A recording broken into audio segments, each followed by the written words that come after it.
Hannah. Before we get started in this overview video, I did want to just real quick say thank you for your interest in this annual budget spreadsheet. It helps me every year with my finances, and I hope that it does the same thing for you. If you have any questions on the spreadsheet or anything else, then feel free to just reach out to me. Hopefully with the videos that goes over the spreadsheet, it'll answer all of your questions, but please do not hesitate to reach out to me if you do have any questions whatsoever. I did try to keep each of these videos as short as I could while putting as much information into them, but hopefully they'll answer most of your questions. All right, well, let me stop my rambling and let's just go ahead and get started. In this video, I just want to go quickly through each of the tabs, and then in the future videos is where I will go more in depth in each of the different areas, okay? So the first tab here, before we do that, the first thing you want to do is under this, when you first get your spreadsheet, you'll notice it says view only right here.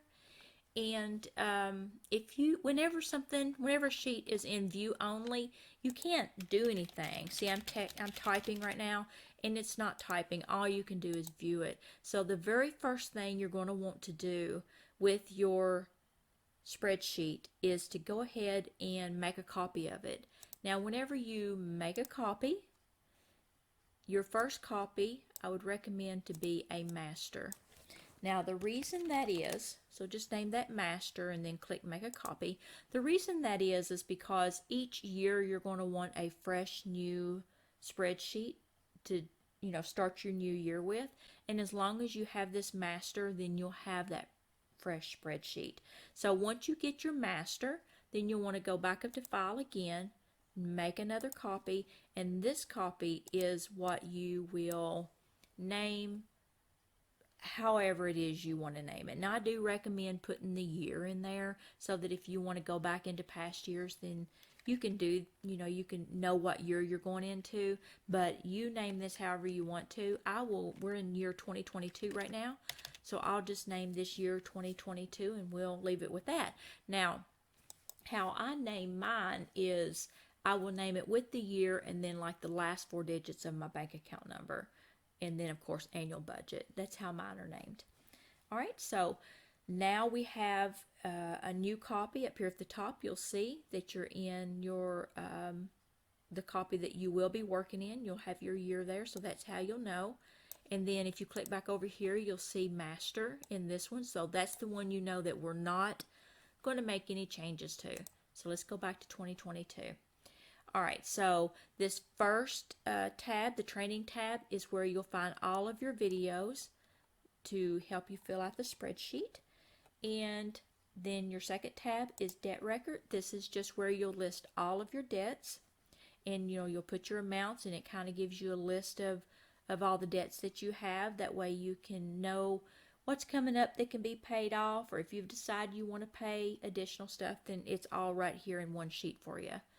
Under gifts, this is where you can put everybody that you buy gifts for and put the date so that you'll have this to reference to be able to come back to and see when that happens. Oh, and one more thing. This debt record tab, it doesn't tie to anything. When you enter information in there, it just stays right here. It doesn't go anywhere else. Same thing with gifts. When you enter this information into the gifts, it doesn't go anywhere else. This is more of a reference page for you. Sinking funds. Now, the only thing you'll enter into sinking funds is like your need amount and starting amount. And these formulas right here will pull from other sheets of the spreadsheet. So this will show you where you're at as far as your sinking funds go if you decide to do any sinking funds throughout the year. Year in review tab is where you will know what's actually happening in your budget throughout the year. As you fill out these like the monthly tabs, as you fill them out, the numbers will start showing up here. And I'll get more into this in the later videos whenever we start putting in our budget numbers and actual numbers. So this will make a little bit more sense to you. But this tab here is where it is my favorite tab. It's where I spend a lot of my time at, because once you put these numbers in, let's say right now we are in July, so when I go entering my numbers into July, then I'm going to see in December if I still have money in the bank. Because once you enter in all of your income and all of your bills and what you think you're going to spend money on budget wise, then it's going to tell you if you should adjust that budget or not. So this right here is a great, I just love this. This right here is where I look the most. Actual totals, as you enter in what you actually spend money on, you know, your true spendings, that is what shows up here. Budget, whenever you put in your budget numbers, that'll all show across through here, let you know how much you are budgeting on everything. And your difference gives you the difference between your budget and what you actually spend. So if it comes up and it's in the red, then you'll know you went over budget. And if it's in the green, you know you're under budget. Then let's go to the monthly tab. So you have like a monthly tab down here, like January, and then it'll be January, February, March, all the way through. And then this next tab, you'll see that it says January purchases. So that's where you'll enter like your variable expenses at. So let's go back to January real quick. On this page here, this is where you'll enter in all your income, and it's broke out in categories like for living, property, loans, debt, occasions, giving. It's broke out in all these different categories.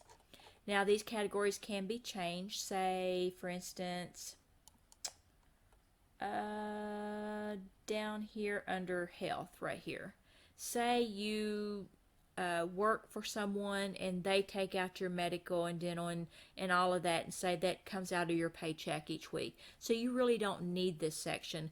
But let's say you have several doctor bills that you need to pay off. Well, then you can change this right here to health. You can change that to doctor bills. And if you change that title right there and you come over here at February, let's scroll down, you'll see that it changed there too. So you can change these headers, you can change each of these, and as you update them, they will update in the next month.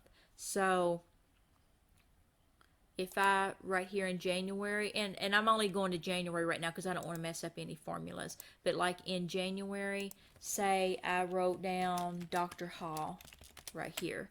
And then if you go over to February, you'll see Dr. Hall is right there. And then let's just say you get in June and you want to change another one to something else. If you change that in June, then July will show that change.